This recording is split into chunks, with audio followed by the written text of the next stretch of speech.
makes you so sick at heart that you can't take part. You can't even passively take part. If you're the kind of person who gets their news and politics from places like YouTube, Twitch, podcasts, or other forms of non-traditional media, it's probably because you think the mainstream media sucks. And let's be honest, it kind of does. You often hear the same recycled talking points, the lack of objectivity, and also some egregious violations of basic journalistic standards. Now, there's a reason why people are moving towards non-traditional media. And I just think the major networks or the major outlets just aren't reaching to people with bigger meta-narratives of what's going on in the world, and instead focusing on just superficial issues and covering up their lack of political objectivity and often partisan bias in ways that are just too obvious. And today I'm going to give two examples of this. One in the sense of someone being too big to fail, despite a major violation of journalistic standards, while another one who's clearly not big enough to fail gets fired. And this all happened in the same week. So the first case is Chris Cuomo.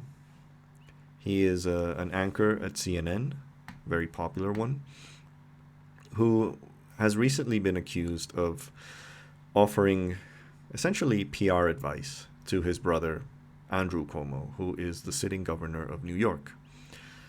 Now, if you recall, for those who watch US cable news, or especially CNN, back when New York was being hit by COVID during the first wave, when New York was the main American city being ravaged by the pandemic, there was ongoing segments between Chris Cuomo and his brother, and they eventually descended into practically comedy.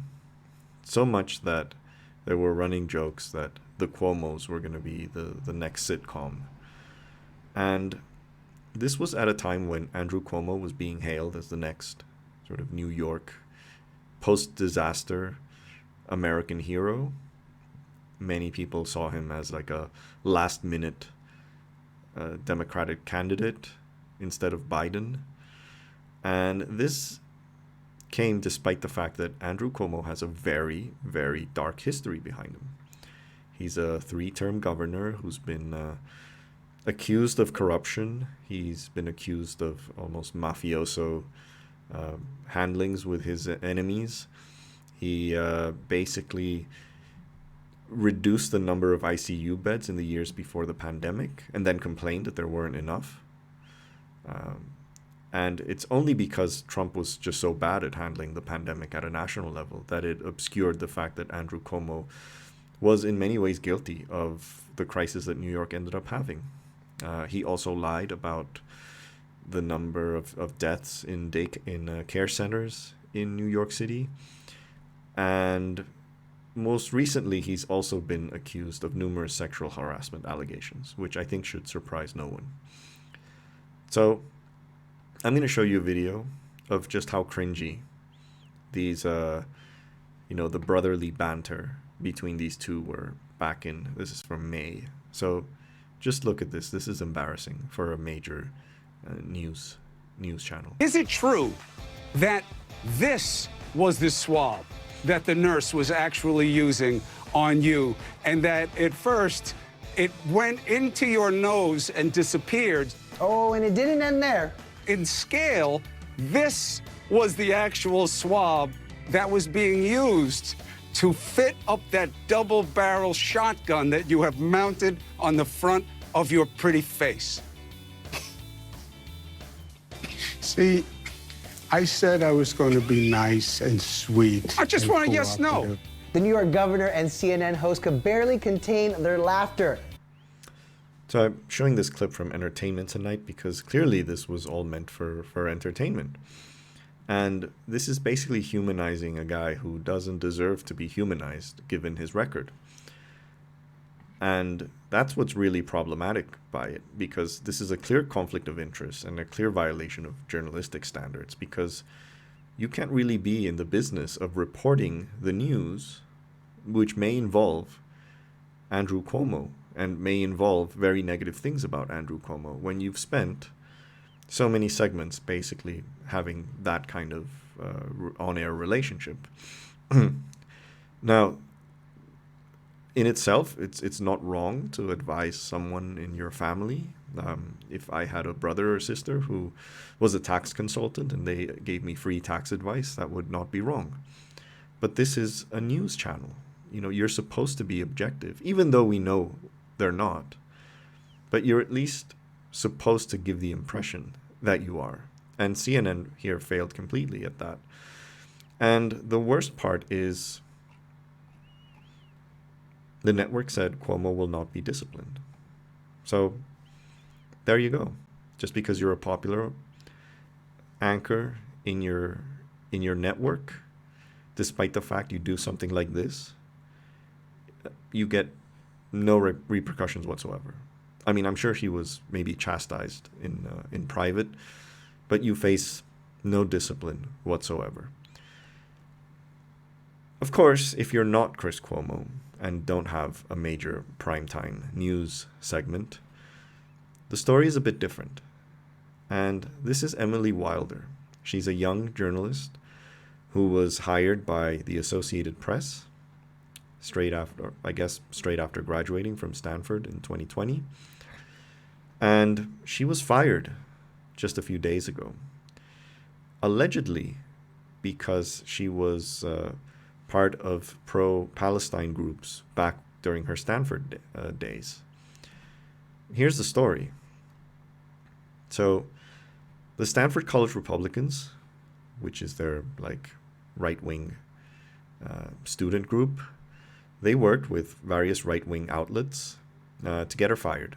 And they did it for various days. They started tweeting and tagging the AP, allegedly because she was a leader. Well, I suppose this is true. She was a leader in Jewish Voice for Peace and Students for Justice in Palestine, an organization with ties to Hamas affiliates.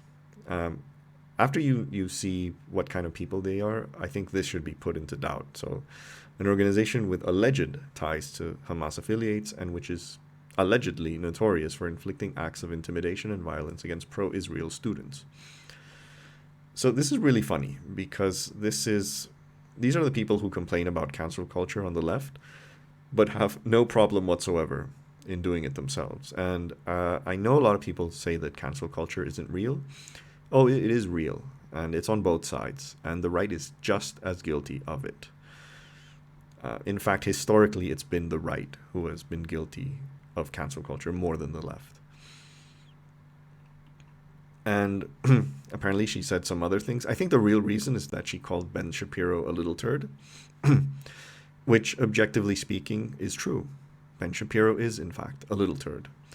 And Sheldon Adelson, a naked mole rat. I have no idea who that person is, so I'm not going to comment. But this is accurate. I think, if anything, it was quite kind to Ben Shapiro, who's much worse than a little turd. Turds aren't basically far-right propagandists. So, yeah, and this was picked up by other outlets, the Federalist, the Washington Free Beacon, Fox News, of course. And AP caved in and fired her just for that. Now, this reminded me a lot. So, before I say what this reminded me of, I'm just going to show you the Twitter page of the Stanford College Republicans. And these aren't your, old school, just kind of right-wing students. These are far-right. These guys are fully in Trump land. And if you just look through their Twitter, you'll notice. I mean, they clearly love Ben Shapiro. And this tweet is just insane. So, what a great crew of patriots. There's Matt Gaetz, who's been accused of sexual abuse of underage girls. I mean, if you're labeling him as part of your great crew of patriots, you are insane.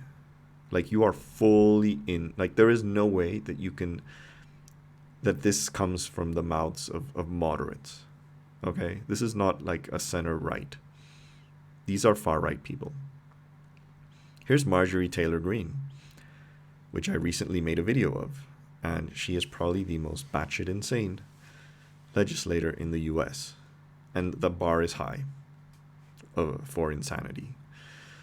So there you have it. That's the kind of people that they're promoting. This is like pure Trump land, America first people. This is what a conservative leader sounds like, and that's Florida Governor Ron DeSantis on a basically anti-immigration, anti-refugee, America first rant. Do you need any more evidence of what these people stand for? And this is all the more sickening, considering that the AP is a journalistic association. They should do their due diligence. They should do their research. They should realize if these accusations are coming from the Stanford College Republicans, let's look at what their record is, and let's look at what their political motivations might be. And all the more considering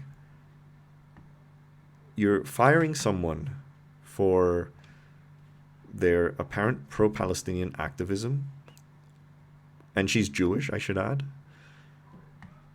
and you're firing them for a reason that she's basically opposing things like getting your building bombed by Israeli warplanes.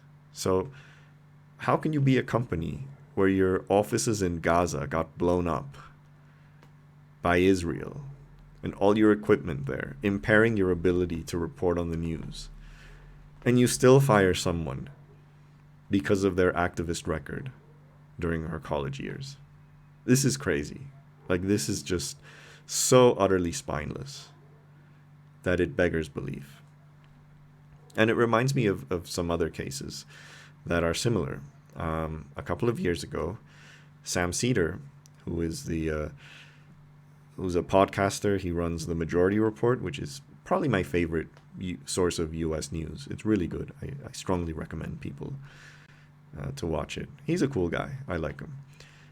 And he was fired. He was an occasional guest at MSNBC. I don't think he was a full-time staff member in any way, but he was an occasional guest.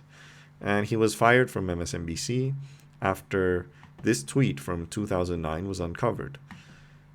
And it says, "Don't care regarding Polanski, but I hope if my daughter is ever raped, it is by an older, truly talented man with a great sense of mise en scène." So you can't read this tweet and not think that it's clearly a joke, and two, the target of that joke are people who excuse Polanski's awful, all the awful things that he's done, and they justify it because he's a great director. Like, you seriously can't see this tweet in any other lens other than that it's directed at people who defend Polanski at all costs. And is it edgy? Yeah, definitely is.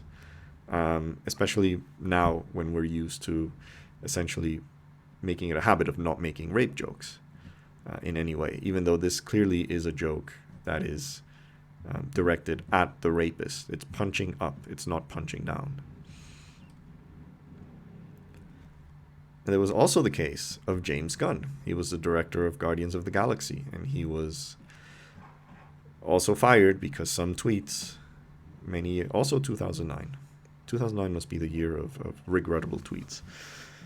And he made some tweets, which I think these are definitely more inappropriate. I suspect he was probably also doing it as comedy. And still, these are probably inappropriate, and I think he disowned them. I think he apologized for them. And I think you should judge people really for, if they wrote something 10, 20 years ago, you should judge them on what their trajectory since that has been. Because you have two types of sort of bad tweets or bad comments from your youth. And one is those that basically reaffirm the kind of person you still are. So if you were, say, this kind of alt-light, racist, but never overtly so, and then suddenly some tweets are unearthed where you're actually saying something racist, I think that definitely confirms the kind of person that you are now. Whereas some other people mature. They do not hold those same views. And if anything in your professional record shows that you don't hold those views, then I think you should get the benefit of the doubt insofar as you apologize for them, which I think he did.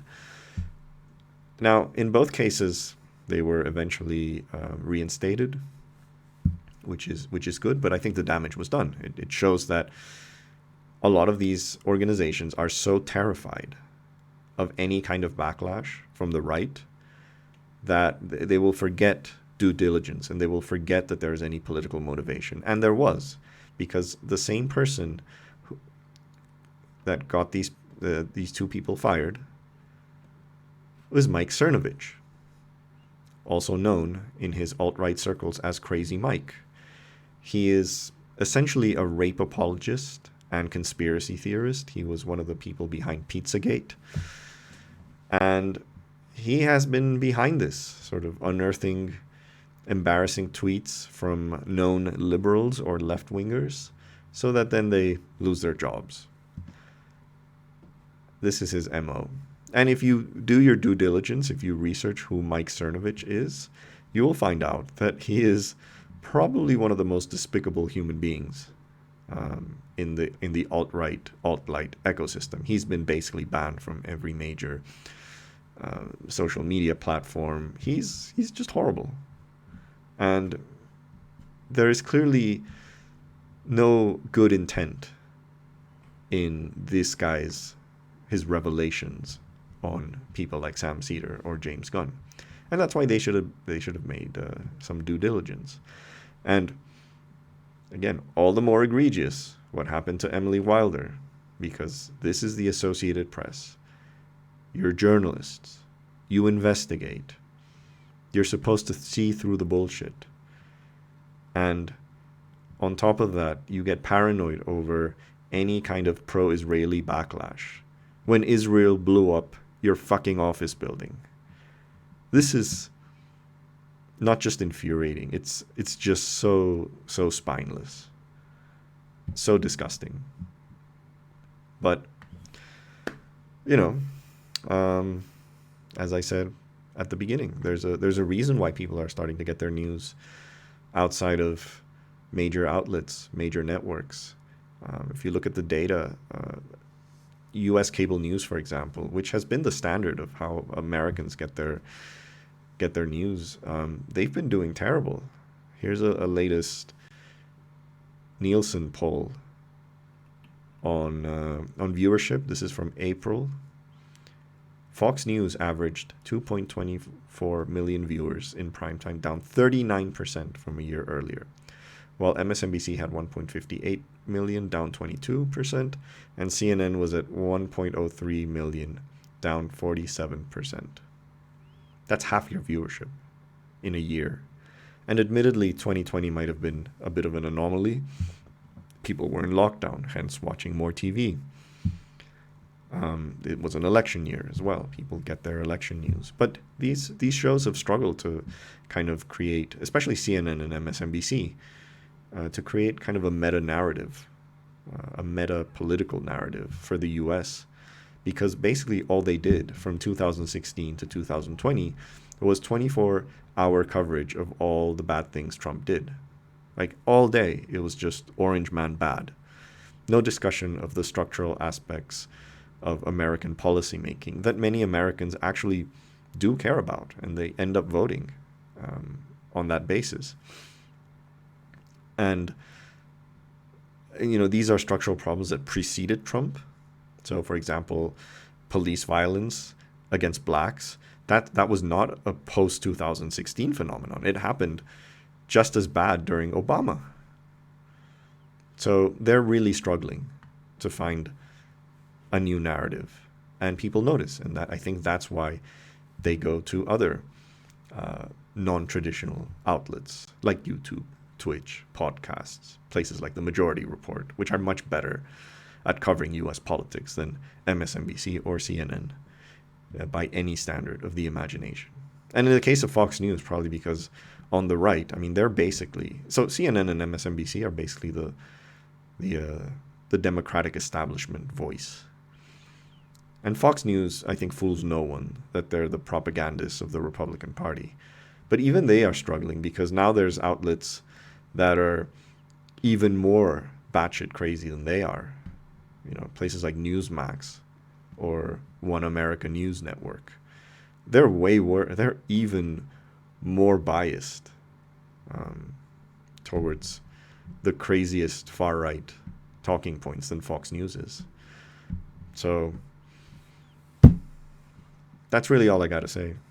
And this criticism of the mainstream media, I also don't want it to be framed as in kind of conspiracy theory terms of, well, everything that they say must be wrong. No, I don't think that's true.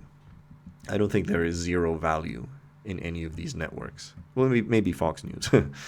But what I really want to say is people need to be smart on how they digest their news.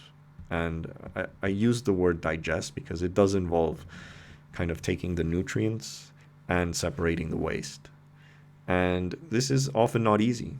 I think we're used to getting the news and just not thinking, just receiving it, being a passive receptor of information. And really an informed citizen needs to be an active receptor of information. We need to do that work of listening to different viewpoints, separating the truth from the fluff, identifying political biases, and not just believing things because they say what we want to hear.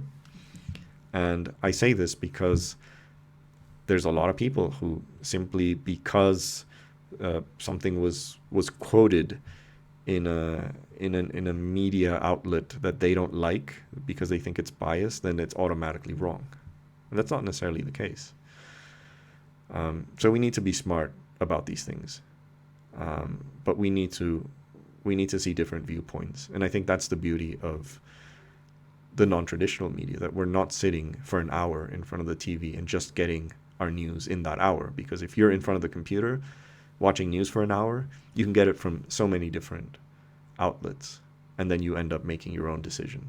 So I also trust that's the reason people watch channels like mine. And while I would like to think that I'm in the business of giving my truth, it's still up to the listener to challenge whatever narrative I give and see if I'm wrong or find opposing viewpoints. You should never, ever take just one person's opinion on something or one outlet's opinion on something. So that's all I have to say for today. I wish Emily Wilder the best in her journalistic career. And I hope the Stanford College Republicans, I hope they go fuck themselves. So thanks for watching. Please like, please share, please subscribe. It's a new channel, so I appreciate all new subscribers. And I'm really happy that we got to 100 a few days ago. So let's keep at it. Thank you.